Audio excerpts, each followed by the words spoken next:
Hey everybody, welcome back to my channel. I'm Kristen, and if you're new here, this is a corner of the internet where I come at you every other week or so and share what I've been making. I do a lot of knitting, I do a lot of crochet, I do a lot of quilting, sewing, bead weaving, and guys, this year is gonna be the year of weaving. I have a good feeling. I'll talk more about it later in the episode, but if you're multi-craftual and you're into all of that, you're in a good place. Grab a cup of something and let's get into things. And just a couple of housekeeping notes. First of all, if I sound a little nasally, if I look a little off, I have a cold, guys. I'm fighting something. It's not COVID. I took 2 tests. They both came out negative, and yeah, it's a cold. Nothing you can really do about it other than drink lots of fluids and TLC, you know? I'm back from vacation. I'm back from my holiday hiatus. I did take a couple weeks off. Dennis and I, we went to Amsterdam for Christmas, and we had the best time. If you follow me on Instagram, I did post some photos from our trip. We had never been to Amsterdam before. It's, you know, kind of always been on our list of places that we wanted to travel to, and, you know, we went on Expedia, and that seemed the most doable for us, you know, given like flights and hotels and, you know, the whole package and everything. So Amsterdam it was. And wow, guys, you know, I'm not going to regale you with the whole trip, but I will say, you know, what a place. It is so beautiful. I mean, it was cold, it was foggy, but I mean, the culture there is just, I love it. I love it so much. I love the bicycle lifestyle. You know, I do say that, you know, here in the United States, especially here in New York, we're getting better, you know. We have the bike lanes. People are embracing, you know, using their bikes a lot more, but it's definitely not where Amsterdam has it. Their bicycling system is so much more sophisticated. They have dedicated lanes, traffic lights. I mean, it is a lifestyle. You walk down a street in Amsterdam and you just see bicycles, stacked, lined up, tied together. It was just such a beautiful sight. So I definitely came back feeling more inspired to take out my bicycle and use it more. Of course, when the weather gets a lot more warmer, because right now it is frigid out, guys. It is like 20, it's in the 20s. It is cold, which probably explains why I've got a cold. And yes, I did get to go to Stephen and Penelope, the yarn shop that is owned by Stephen West. That was just a nice bonus. I'm like, oh, we're gonna go to Amsterdam. I get to go to Stephen and Penelope. Yay. So, wow, what an adorable yarn shop, guys. It's a lot smaller than I imagined, but oh my goodness, they had such a selection of indie yarn dyers and, you know, locally spun and milled yarn. You know what? Let's talk about the Tiny But Mighty yarn haul that I brought back from Stephen and Penelope, since we're on the topic. As usual, I was flying by the seat of my pants, and I did not have a plan going into Stephen and Penelope. I didn't have a pattern in mind. I didn't know what I wanted to make in the, you know. Anyway, just went in there, saw what I saw, and came away with a sweater's quantity of his bicycle yarn, which is here. Guys, I don't know, let me see. I don't know why they put the labels up. To me, personal preference as a yarn dyer, for some reason I always think of this as being the top of the skein and this being the bottom, in which case the label should be flipped, but for some reason they do it like so at Stephen and Penelope, and they actually put the label down here and it's like hanging on a hook like so. Anyway, that's how they do it. That's how they do it, which completely valid. Anyway, but I'm always holding up yarn like this, so I digress. So I picked up a sweater's quantities worth of their bicycle wool. It's West wool, 100% South American merino wool, which I'm kind of bummed about because I really would have liked to have come away with more locally spun yarn, more locally milled, you know, that's native to the Netherlands, if anything, like Holstgarn and Let Lopi. They did have some Let Lopi there. They had a whole array of indie yarn dyers, but I made a beeline to to West wool. And yeah, again, I picked up a sweater's quantity of this. It's fingering weight 2-ply in the sage colorway, and then did a little more browsing around, and then I stumbled on this colorway right here, and this is also West wool. This is his new line. It's West wool Glow Hair, which is 64% mohair, 36% mulberry silk in the Wellington colorway, which is just this really delicious, rich forest green. And when I held it together with the bicycle yarn and sage, I was just like, this is screaming love note to me. I definitely want to knit myself another love note sweater by Tincan Knits. I had knit one several years ago and loved that sweater to death. Like I wore it all the time, and unfortunately it met its end by somehow ending up in the washing machine. Yes, I know, very, very tragic. It shrunk, and that was the end of my poor love note. But I will have another love note soon, because I think, you know, holding these two colorways together, I think, you know, the dark lace and the light sage, it's gonna have a really nice marled contrast effect. Very subtle, of course, but I think like this nice rich green glow is gonna add some nice texture and dimension to the sweater, I think. So that's all I came away with. That's all I purchased. And again, like, I really wish if I had more time. Poor Dennis was just kind of roaming the streets. He was fine. He found some French fries with mayonnaise, and he just walked around taking photos. So he was all taken care of, but I did feel bad because it was freezing cold outside and I was kind of shopping inside where it was warm. So I didn't want to, you know, take too long, but, you know, very, very happy with my purchase. Anyway, that was my tiny but mighty yarn haul from Stephen and Penelope. Highly recommend, like, if you have the chance to go to Amsterdam and you're a knitter, fiber lover, do check out Stephen and Penelope. It is such a sweet shop. And the staff that work there are super helpful. And, you know, as, you know, the stupid American shopping in the store, they were very patient with me. I had analysis paralysis, and, you know, they were just so kind and helpful, figuring out yardage and whatnot. And unfortunately, I did not run into Stephen West. I mean, I get it. He's busy. He's off designing. He's got other things to tend to. So, you know, it makes sense that he has other people working in the shop while he's off being an artist, designing all the fun, beautiful shawls that we can knit. Which, by the way, Margaret the mannequin, I think I talked about this on my last episode, but she's currently wearing a Stephen West shawl. This is the Smock-it that I knit. I knit this a while ago, I don't remember, but I love this shawl so much. It's, you know, it's definitely toned down from Stephen West's typical color palette. It's using a lot of, you know, mauves and plums, and yeah, it's just so moody, so delightful, and it makes my soul so happy when I wear it. Yeah, but speaking of wearing knits, let's talk about the elephant in the room. I've got a finished cardigan. Yay, guys. My Eva cardigan, it is done. She is blocked, she's off the needles. All that's left to do is take some photos. But she is done. I am obsessed with this cardigan. I have been wearing it since I finished knitting it yesterday, or, you know, weaving in all the ends. And again, this is a pattern by Petite Knit. The wool that I'm using is Loops and Threads, which is Michael's craft store. It's their in-house yarn in their heathered tweed line. So here it is. I don't have the ball band on it anymore, but it's an acrylic blend. It's mostly acrylic, but there's like 5% wool in here. Why they even bothered with that 5%, I don't know, but it's a very, very soft, very floofy next to skin yarn, and I thoroughly enjoyed working with it. And I have enough yarn left over that I can probably make a matching, I definitely can make like a matching hat to go with this sweater. The best part about this sweater is, I'm gonna stand up so you can see it. I showed these on an earlier episode, but they are vintage check glass buttons. I believe that they're 23 millimeters in diameter. Of course, I got them from PotomacBeads.com, but they make me so happy, guys. Look at the kitty cat faces. I think they make this cardigan. I'll stand back so hopefully you can see it in all its glory. You're not gonna see the bottom of this, I don't think, but it comes down to my bum. Just covers my bum, which is absolutely perfect. I don't know about you guys, but I love oversized sweaters. These days, I just love chucking on a big, comfy, cozy sweater, one that, you know, can just go over leggings, which is what I'm wearing now. Yeah, it's just so incredibly cozy and big and roomy, and it's just keeping me so warm right now. What else do I want to say? And I steeked it. I did steek it, so I took some video of that. I'll pop some B-roll of it here. But all in all, a really simple, painless, quick process.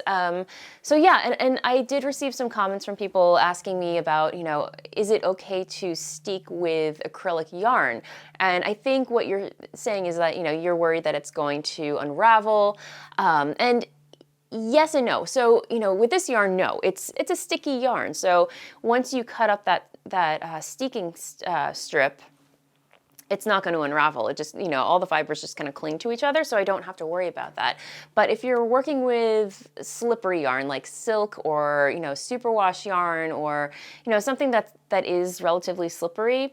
The way to work around that when you want to steek something is to create some reinforcement stitches on either side of where that cut is going to be. So you either want to take it to your sewing machine and do a zigzag stitch, or just do a running stitch with some, you know, waste yarn. I haven't had to do that yet in any of my steeking projects, but from, you know, what I've gleaned listening to other seasoned knitters who have done it, that's the technique that they typically use. So I just wanted to mention that, but you know, here it is on the wrong side. You know, again, I don't know how well you're gonna see, but look how nice. It's just kind of like a little welt that just kind of reinforces the button band, I think. And again, like it's just tacked down with a whip stitch, nothing fancy, but the more I wear it, the more it's gonna felt on the wrong side and just kind of reinforce those whip stitches. And again, when you snip up the center of your steeking stitches, because it's all stockinette stitch, those edges are naturally gonna wanna curl in on each other. So it's doing all the work for you when you're whip stitching it in place. You know, it's curled up on itself, you just hold it down and whip stitch it in place.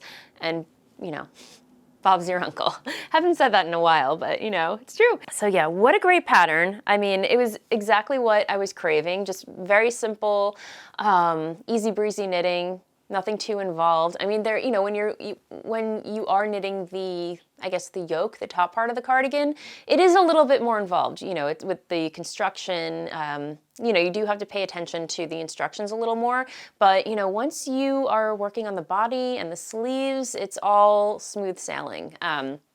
And I added the steeking stitches because the pattern has you knit back and forth, back and forth, back and forth. And while, you know, I don't mind that, I joined all my stitches in the round with those steeking stitches just so I could knit around and around and around and speed up my process essentially. So that really, really helped. And again, if you're new here, hello, welcome to my channel. I do have a video quasi tutorial showing you how I went about steeking another cardigan that was, you know, where the pattern has you knit flat, but I joined it in the round with steeking stitches, and I'll, you know, link those up here and in the description box below, along with everything else that I mentioned in this episode. Wow, my voice, guys, is terrible. Oh, I'm not so sick, but I'm congested. So other than that, the only other modification that I made was to the sleeves. So the sleeves, in the pattern, she has you do decreases, and if you watch this channel, you know that I always forego the decreases when it comes to sleeves because I always find them too tight, or yeah, I just love a big floofy wide sleeve, and I always go for like the little mushroom cuff at the bottom. So, you know, pick up all the stitches around the armhole, knit it straight in the round, and then once I get to the cuff, I do a rapid decrease, you know, just knit two together, knit two together, knit two together, say that 10 times fast, knit two together, and just knit the cuff from that, if that makes any sense. So that's what I did for that. And I think that is it. Let me turn around so you can see what she looks like from the back. I mean, again, it's really interesting shaping along the shoulders. It's kind of, I don't know, you can see, it's kind of like a saddle shoulder shaping, I think. Yeah. I don't know, it's just really clever. Anyway, I actually really do like petite knit patterns just because they're so straightforward, so simple. And you know, I feel like petite knit gets a lot of flack, if that's the right word. Like just, you know, on the internet, like people criticize her for, you know, coming out with very simple patterns that are all basically the same, or, you know, an iteration of a pattern. But you know what? They're great patterns. They're very well written, you know. I don't think I could do a better job, but you know, they're just so straightforward to the point where it's like, who, you know, if you don't want to do the work, just download the pattern, you know, it's right there. She takes you through how to do every step, and they're just very, you know, basic classic lines, you know, if that's your jam. If you're into just capsule wardrobe type staples for your wardrobe, petite knit is the way to go, I think, you know. So yeah, I really appreciate her aesthetic. I really appreciate her, you know, style and her approach to pattern writing. So, you know, your mileage may vary, but that's how I feel about her patterns and stuff. So, okay, moving along. Now that this is over, you know, I've got some projects that need to be finished as well. So one thing that I do want to talk about is my Stromboli top, because that kind of took a little break as well once I casted this project on and a couple of others. But guys, I'm gonna be completely honest. I think this might be hitting the frog pond, just because I'm, you know, one, my heart's not in it. I don't feel compelled to work on it anymore, and number two, I don't think it's my style. It's kind of like I've tasted the Kool-Aid with this big oversized cardigan, and looking at this isn't gonna scratch that itch, you know? As lovely as this was to knit on, like again, it's a lace pattern that looks very cable-y. Again, very meditative, very, you know, intuitive.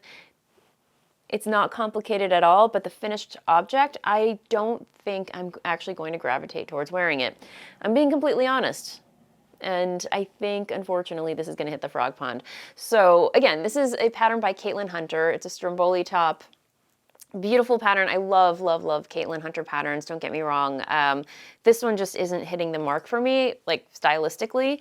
So yeah, I think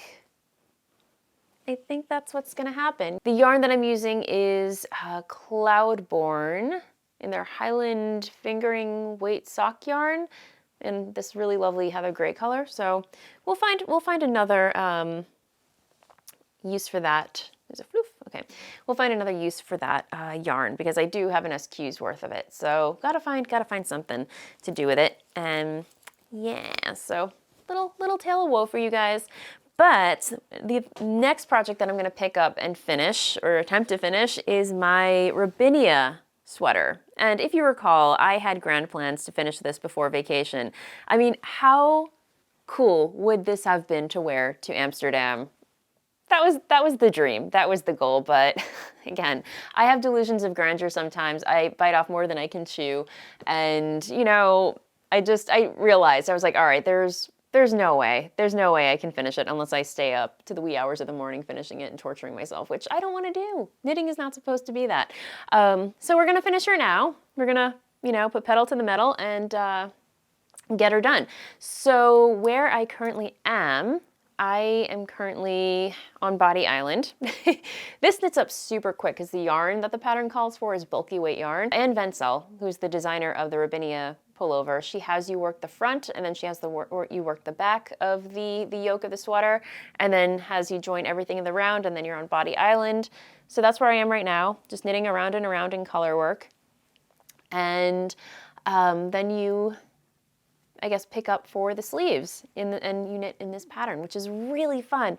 It kind of reminds me of that artist Maureen Meadow. Am I even pronouncing that correctly? He does really big, bold, like block prints, but that's what this kind of reminds me of. But at the same time, like, which in hindsight is kind of out of my comfort zone for like fashion. Like, I don't typically enjoy wearing big, bold prints, but for this one, I think it's really fun. I love it. I love it so much. I'm really excited to have the FO. I mean, again, and it's going to be really big and roomy, which I cannot wait to wear. So the yarn that I'm using is, once again, from Michaels. Guys, I'm on an acrylic yarn kick. I mean, budget yarn, I do not shy away from, because I think, you know, again, like I say this pretty much every episode, but acrylic yarn has come a long way from the days of like Red Heart, granny square, plasticky feeling yarn. I mean, touch this skein and oh my goodness, it is like buttered kitten to the max. It is super soft, super floofy. I mean, again, it is called fluffy yarn, F-L-U-F-F-E-E by Bernat, and it is very, very fluffy. So, you know, again, Michaels was having a sale. I was like, buy 2 skeins, get 1 free. So, you know, there's a ton of yardage in here. There's 415, well, you know, basic, 415 yards in 1 skein. It's 90% polyester and 10% nylon, and I love it. It's definitely very, very fluffy. But fret not, I have not abandoned hand-dyed yarn. No, my friends. There actually was indeed a Christmas Eve cast on. If you're not familiar, in the knitting world, I believe it was started by Danny of the Little Bobbins YouTube channel. I believe she started this tradition maybe like 10 years ago. It's been around, it's a tradition. in the knitting sphere for quite some time. And just, yeah, it's just a cozy thing to do. And, you know, I partake in it here and there. And, you know, given the fact that Dennis and I, we were traveling, we actually flew out of New York Christmas Eve, so it only made sense that I cast something on. Anytime I travel, it's always a sock that I pack, and you know, just caked up some of my hand-dyed yarn, Voolenvine yarns. This is a new colorway that I dyed towards the end of, you know, one of the last shop updates of 2024 that I dyed up. It's called Merry Mermaid. It just has like really, it's almost, guys, it's almost very similar to my Octopus Garden colorway, but it's just more variegated speckles. It's got teals in there, golds, pops of berry. It's just such a fun colorway. And yeah, as soon, you know, when I was going on vacation, I'm just like, all right, I'm caking one up and casting on a sock. So this is on my Nouveau base. This is 100% superwash merino, fingering weight, single ply. This is my go-to yarn base for basically any project, although I have to admit I have never knit a pair of socks with it before, and that's only because it doesn't have nylon content in it, which again, like socks, they do not have to have nylon content in it to be socks. I mean, I will say though, if it doesn't have some sort of like polyamide or nylon, it's probably not going to have a very long life if you go hard on wearing them. So these are probably just going to be like cozy indoor socks that I wear, you know, around the house. Because yeah, I feel like if I wear this in a shoe, the integrity is just gonna give out so much quicker. And these are definitely gonna be hand washed. So Merry Mermaid, knitting a basic plain vanilla sock, Fish Lips Kiss Heel, because that's the one I've got memorized. And yeah, these colorways, guys, they make me so happy. But yeah, that was my Christmas Eve cast on. I worked on it a little last night. I was watching some movies, and yeah. You know, just a casual go-to project whenever I feel like it. So I have another project that I want to share with you, but I think I'm going to hold off until the next time I record. If you're a member of this channel, I've already showed it to you, so you know what I'm talking about. It's crochet. I do have more projects to share with you, but for the sake of time and my wellness, I'm starting to fade, guys. I apologize, but this cold it's taken a hit. I'm gonna start to wrap up this episode, but I do wanna chat quickly about beading. You can't see over there, but my new little beading nook that I've carved out for myself in my craft room is, it's Area 51 right now. There's just boxes of beads everywhere. I've been beading all the things since I got home from vacation, and I'm having so much fun. Again, if you follow me on social media, I posted these things there. So did I put, yeah, okay. So I made quite a few things, you know, just experimenting with different techniques. I made this, which it's a little wacky, but I'm super proud of it. And these are all Potomac bead tutorials. I've just been haunting their YouTube channel and looking for all these projects that, you know, kind of speak to me, if you will. And this one in particular, I was just like, oh, so fun. But I think, you know, I can learn so much from it. This is their Idly pendant, I don't know, but basically it's, you know, just this peyote strip or tube that you make, and then you basically do some freeform peyote on the tube and you create this really fun random fringe. I'm obviously using different beads than the pattern calls for, but total stash dive project, you know, just working with what I have for my bead stash, and I just had fun just being completely random and going where the spirit takes me, you know? So I've got some spike beads in there, I've got some labradorite pebble beads in there, and you know, up here, I don't know how well you can see, but I did go a little crazy with the freeform peyote. It's really fun. It's really fun and funky, and I don't know, I'm just trying to figure out the right outfit to wear it with, because yeah, I don't know, it looks like a little mini sporan around my neck right now if I just wear it with anything. But I'm really proud of it. I'm really proud of it. I also made these earrings, again, from Potomac Beads. This is their moth triangle earring pattern, but I took it a step further and made these my Amsterdam tulip earrings. Because when I got home, you know, I did go stash diving for this project and stumbled on these red tulip beads. They're check glass. And when I saw the red tulips, I was just like, Amsterdam. These are going to be my Amsterdam earrings because if you're not familiar, Amsterdam is known for their tulips. Tulip fever, everyone. So yeah, work these into this pattern. I don't know if, red isn't typically my color, but these are kind of growing on me. I don't know, I'll have to wear these out one night. So I made 2 of those, and then, let me see, what else? What else did I make? So these earrings, I made these in a pinch. These were just earrings that, I don't know, I bought these, I went to Bead Everything, my local bead store in White Plains, and they had these really pretty check glass drops. I mean, they look like pewter, but it's glass with kind of like this pewter finish to it. And I had these bead caps and I had some fire polish, and I just kind of made these very quick Victorian inspired drop earrings. Yeah, so that was a really fun, quick project. Also, another Potomac tutorial. This is their Wicked pendant tutorial that they came out with. Yeah, it's just a very simple pattern. It's a 14 millimeter Rivoli bezeled with size 15 and size 11 seed beads, and then these round duos. Round duos, I'm still trying to wrap my brain around how to work with them. I mean, they're very versatile.